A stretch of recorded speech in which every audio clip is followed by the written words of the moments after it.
Yesterday's video I talked about wood turning and how I started off by making planter boxes and grew it from there and selling on markets and that.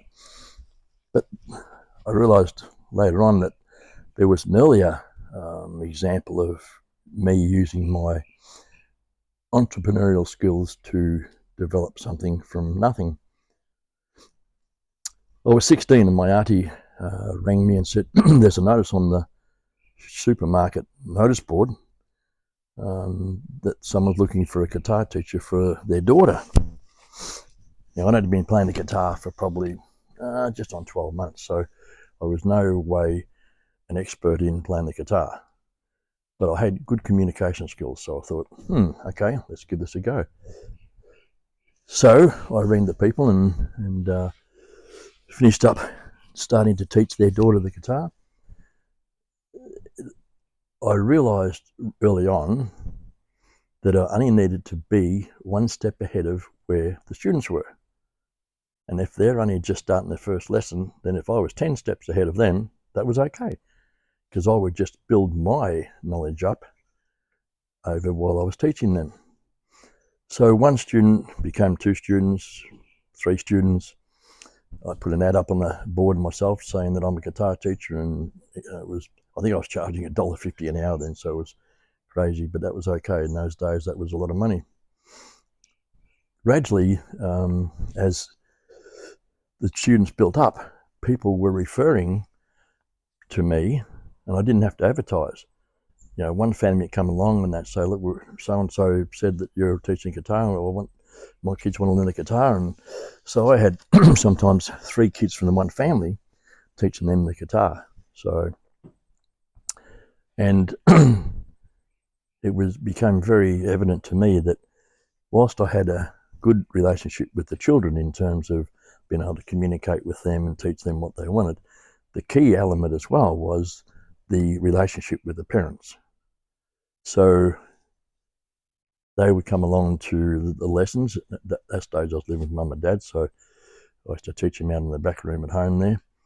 And they come along, parents would drop them off, get a chance to chat to them. And over a period of probably 18 months, I finished up with 32 kids a week. That was on top of my full-time job. So it was busy.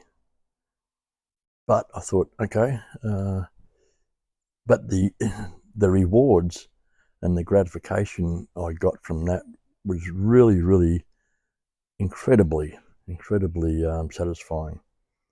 To see a 5-year-old pick up a guitar for the first time, show them a chord, and then a few weeks later they're strumming the guitar with that chord and changing from one chord to the next. It's a very rewarding and satisfying. The parents were so happy, the child was happy, I was happy, and it's very rewarding. One thing I did sort of realise was that sometimes the parents wanted the kids to learn the guitar and the children weren't interested. So I used to say to the parents, okay, I can see that the child doesn't want to do it, you want to do it, so I'll give it a go for a couple of weeks, but I'm going to stop teaching if he's not doing the practice or not getting anywhere and not interested. I'm not going to take your money. I'm not interested in that, because that then is a reflection on me as the teacher and my business. So in that case, so there's quite a few people that I said after a few weeks, I said, no more. Let's the child is not interested in the guitar. Whereas, you know, some other people might have said, I'll just take the money anyway, but that wasn't my attitude, and I was keen to have a community of kids and parents, and it was like that. They became part of my family. It was I got to know all the parents and just had a great relationship, and it was very rewarding. So, and then one stage I thought, oh, maybe I can get 4 kids in a class, and that means I'm making $5 an hour instead of $1 an hour or something. But you get 4 5 to 8-year-old boys in the same room. That's challenging. So I decided, no, that's not going to work, because too much time mucking around. So that was something I tried, but it was always me thinking ahead in terms of how can I develop this into a rewarding sort of job, basically. After a few years, I decided to give up my full-time job and start this up as a little guitar teaching business. But for me at that time, my marriage broke up, and I had to then just reconsider and refocus on making some money somewhere else. And so I stopped teaching.